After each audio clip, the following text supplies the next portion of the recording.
684,349. As of about 30 seconds ago, that's how many Americans have died of COVID. And I can just about guarantee you that number has risen by now. While the affirmation seems to have our country's best interest in mind in putting a halt to that number, passing today's legislation may just do the opposite. The first reason that you should fail today's legislation is because of competition.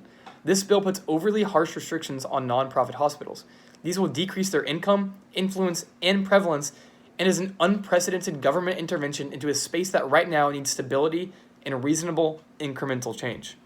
Dr. Bruce Stewart of Health Affairs on August 27th of 2020 says that COVID costs hospitals an extra $206 billion with a 55% decrease in hospital admissions for non-COVID reasons.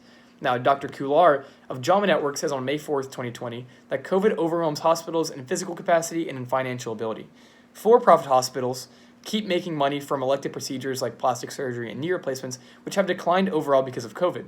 But by contrast, those with high liquidity were more likely to be nonprofit hospitals, teaching hospitals, and affiliated with health systems.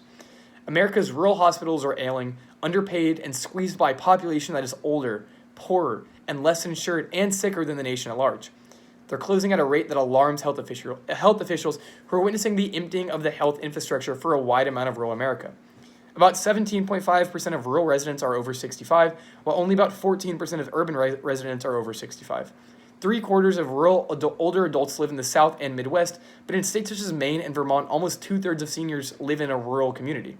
That means that out of the 46.2 million qualified seniors in the U.S., that over 10 million of these are living in these rural communities. Passing today's legislation puts their future in doubt. More regulation will lead to more closures and the more hospital shortages, which is the last thing that we need in a world ravaged by the ongoing pandemic. But the second reason is that passing today's legislation means killing off a big part of the community benefits that nonprofit hospitals give out. The COVID-19 pandemic and the nation reckoning with racial, health, and economic disparities provides hospitals with an opportunity to reassess how they are serving the health needs of the community and advancing public health. Hospitals can leverage their role as direct care providers, often interfacing with patients when health needs are most acute, to assess health-adjacent social needs and connect patients with resources to address the underlying drivers of poor health. Nonprofit hospitals are uniquely positioned to make significant investments to help advance equity, engage with and meet with the local needs of the local communities, and improve social determinants of health. In exchange for tax exemptions, nonprofit hospitals deliver community benefits, including providing financial assistance to patients and establishing tailored programs and services that meet the current and future needs of healthcare in their community.